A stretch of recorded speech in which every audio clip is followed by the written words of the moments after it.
pharmaciens ils sont habilités à te conseiller. D'accord. da la jëlal lii wala doxeel nii. merci alors on enchaîne ak li nga xamante ne moom mooy la revue des titres avant dellu si waxtaan bi den fàttali que ne tey madame Fati Kandji wala madame Gassama moom la ñuy dalal et que tout à l'heure daañu waxtaane tey journal am na daañu waxtaane li nga xam ne moom mooy wàllu transformation mais aussi production de produits locaux. Aïcha, on y va pour la revue des titres si c'est ok du côté de la régie. Magassa, on va commencer par journal L'Info. Le journal Amna. Alors, journal L'Info, on commence déjà par la dissolution de l'Assemblée nationale. Revenir sur les préoccupations de la société civile. On connaît ce journal L'Info. Mais aussi L'Info, on revenir sur les leçons tirées du baccalauréat 2024.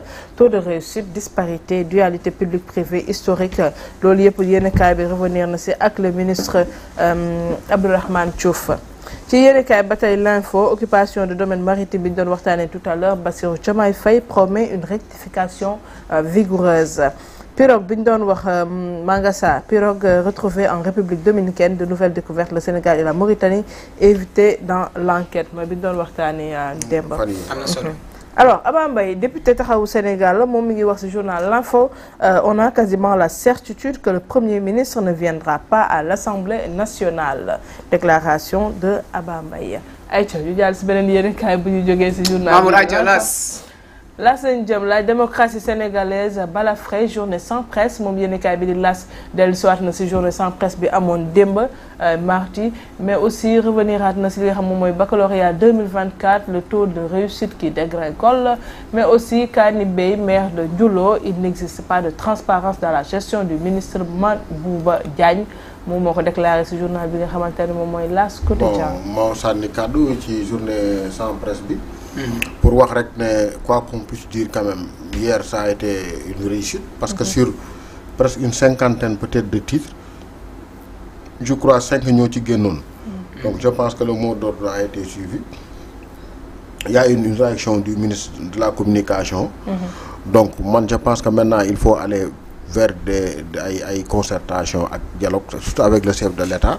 te man li ma jaaxal mooy réewu Sénégal bu njëkk yii bu avant da daan am ñoo xam ne ci société bi rôle de médiateur lañ daan joué. te man loolu lii bi mu amee boobu ba léegi dégguma ci ñoo xam ne sol nañ seen dàll pour jouer ci benn médiation. bon am na ci ñenn nag ñoo xam ne dégg naa leen am na 2 choses yoo xam ne dem waxaat naa ko fi je rectifie encore une fois presse bi li ñuy kaas du bañ a fay affaire impôt. problème bi c'est beaucoup plus complexe que loolu dafa am lu bëri lu ñu tegandoo seen ndodd. loolu moo ne bu ñu continuer day asphyxier les entreprises de presse. bu ñu ko defee noonu day metti sax. waaw loolu la deuxièmement les gens ne sont pas dans une logique de corporative de défendre patron de presse yi dañoo xam ne bu fekkee ne dem nañ ba teg ko ba mu asphyxier la presse ñi nga xam ne dañ doon liggéey ci entreprise de presse yi ñoom it bu entreprise de presse bi tëjee ñoom duñu am leneen lu ñu liggéeyee. beneen bi dégg naa kenn koo wax moo nga wax de chantage naan dañuy chantage mais loolu manque de culture la nit ku ne. ci liggéeyukaay boo demee ba confronté à des problèmes loolu nga am comme moyen boo xam ne pour mën cee xeex donc man daal je pense que loolu la maintenant nañ ñaan yàlla ñu bañ a demaat ci lu mel nii que ay dialogue am mu am ay médiateurs peut-être bu ko jaree ñu dox ci pour que ñu trouver une solution rapidement. solo daal en tout cas man daal loolu laa ci gis mooy comme li nga wax noonu rek ñu woote waxtaan toog waxtaane ko parce que tamit lii mënut a ñàkk ci réew. presse moom wax dëgg yàlla bu dee dëgg rek la yàlla bëgg mënut a ñàkk ci réew ba pare man yi ma dégg ni man benn télé bi ma jot a dégg ñu ne moom loolu lay fay man li ma jot a dégg bu dee loolu lay fay xam naa boo koy fay problème moom jaayal télé bi moom. waaw moom kay nañ ñaan yàlla rek. waaw yàlla baax na. alors suñu jógee ci journal bi nga xamante ne moom mooy L'As quotidien dañoo enchaîner dem ci beneen yéenekaay. kon ñoom aussi lan lañu xëy tey. de populaire moom Alors, la journée sans presse largement suivie, moi, il Mangassa doon wax tout à l'heure à l'appel du CEDEPS, l'alerte relayée jusqu'à l'international. Voilà, parce que sur le plan international, aussi, nous avons prononcé une journée sans presse, mais nous au Sénégal. Ce chantage ne passera pas car les autres secteurs vont faire de même. Lolo Amadou Ba, député Pastef, Mokay wax. Les révélations de Mathiambal Diagne, j'ai dit à Amadou Ba, demain tu vas perdre l'élection. Les dés sont jetés, l'élection avait été organisée dans le sens d'une perte d'Amadou Ba. Lolo Mathiambal Mokay wax ngeen mën ko dé ci journal bi nga xam ne moom mooy Vox Populi. Plainte de Sonko, j'ai failli rire quand j'ai lu ce communiqué. Si Bamba Cissé dépose cette plainte, 3 points de suspension. mi ngi noonu ngeen mën ko lire si yenn kaay bi nga xamante ne moom mooy Vox Populi. Il y aura dissolution, les gens sont prêts depuis longtemps selon Abba Mbaye mi ko doon déclaré fële ca Assemblée nationale. ay ci daal si beneen yéen kaay. Aïcha Mamour. Mamour Sud Quotidien maman. Alors Sud Quotidien daal di mu ngi dellu si li nga xamante ne moom mooy réactualisation du règlement intérieur de l'Assemblée nationale. On va vers une procédure d'urgence comme ni ko doon waxee tout à l'heure mais aussi yéen kaay bi revenir na sur le rapport préoccupant entre les mains de Diomaye concernant li nga xam moom mooy accaparement du domaine public maritime de Dakar. Si yéen waaw. vers une procédure d'urgence bi bëgg naa cee sànni kàddu xam nga lii. moom laay faral wax naan nos hommes politiques. malgré le dialogue ak lu ñu fi mën a wax tant que ñoom il ne change pas de comportement. lu réew mi ay maanaam du ñu avancé comme ni ko xale yi di waxee. parce que tey coow li ñu fi def DPG ñiy xas ñiy def conférence de presse fii ñu coow alors que lépp li ko doon réglé moom mooy dem changer le règlement intérieur de l'Assemblée. donc après ñu divertir ñu ba sonn léegi la waroon léegi moom la ñuy dem defi ji ñuy saa kii alors que lii li ñu mujjee nii loolu lañ waroon a commencé rek. Sénégal jëm kanam. ayca ñu jógee ci journal bi nga xamante ne moom mooy Sud Quotidien àndoon dem xool beneen yéenekaay xool ñoom aussi. lan la ñu xëyee tey Mamour fan lañ jëm mu jógee Sud Quotidien daal di fan lañ jëm. Walf Quotidien. Le feu couvre dans Diomaye président absence des alliés dans la distribution des postes moom la yéenekaay bi xëyee Walf Quotidien xëyee ci page 3 wam ci yéenekaay ba tey relation presse pouvoir la position équilibriste de Amadou Ba moom tamit àdduna ci relation jugée tendue yi nga xam ne actuellement am na diggante presse bi ak pouvoir. Regard extérieur par Dr Samba Faye contribuable suffocant halte à la pression fiscale gis nga nu ko bindee. Ok. Camion bloqué aux frontières avec la Gambie vers la décrispation entre Dakar et Banjul. Entretien téléphonique des présidents Diomaye et Barrow. Donc on espère que loolu aussi dina am solution rapidement. Aïcha ñu jàll ci beneen yéenekaay. Aïcha ñu jàll ci beneen. dañu fu ñu jëm. Le quotidien maman. Le quotidien la journée sans presse bien suivie signal fort Walf seul parmi les grands médias. On n'a pas respecté le mot d'ordre.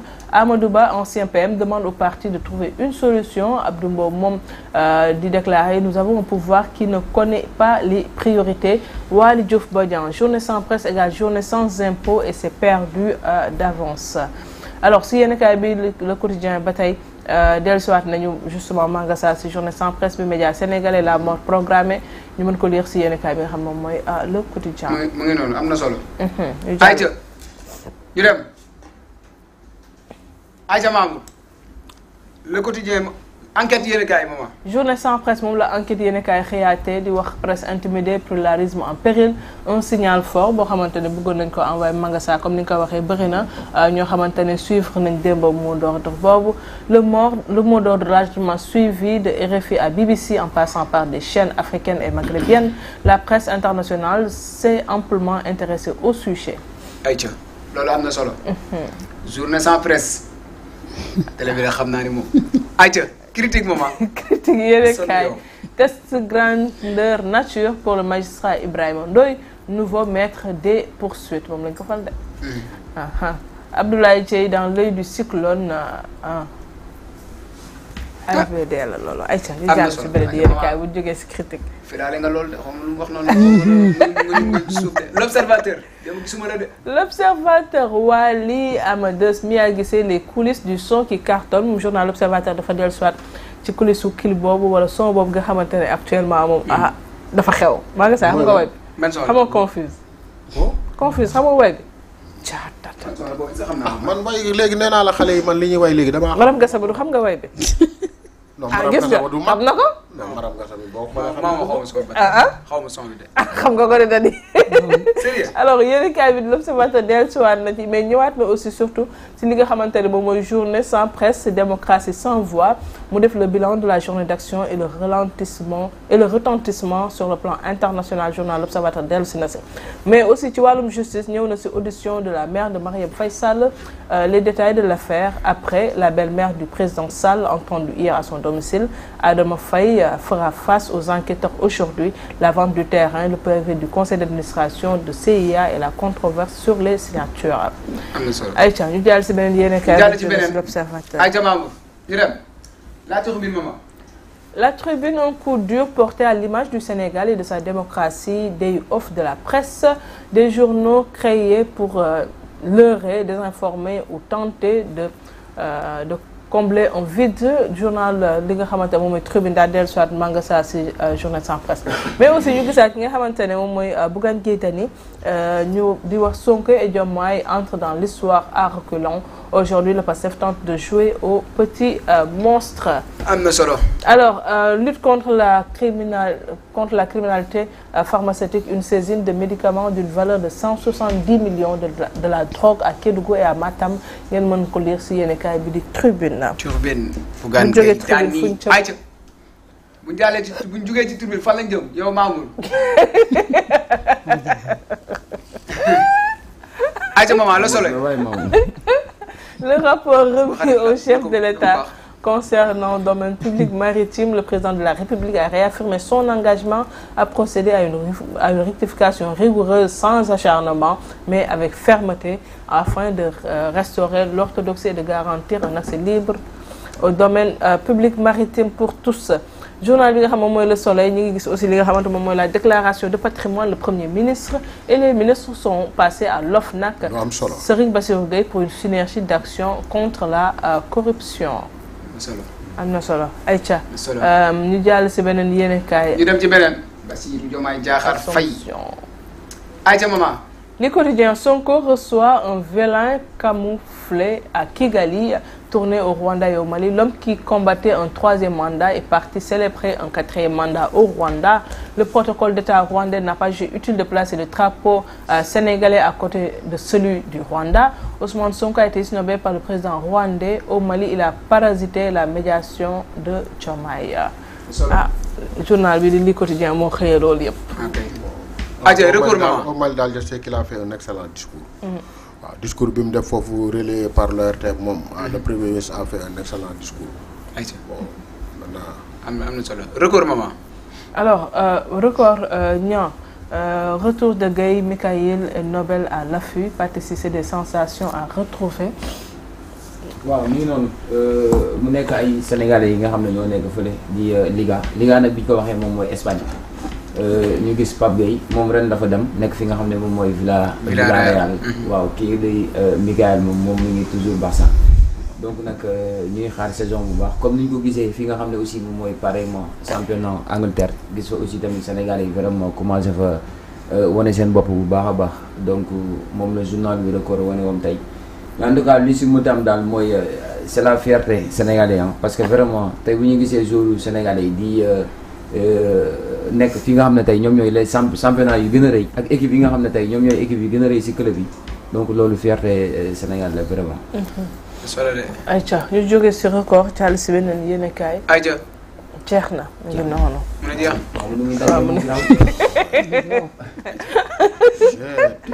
waaw mu ngi dagg. amul waaj. alors loolu moo nekkoon la revue des titres comme ni ñu ko annoncé woon tey ñu recevoir ki nga xamante ne moom mooy madame Faty Kandji Dadi arrêt bi doo ko wax. arrêt bi doo ko wax ba tey.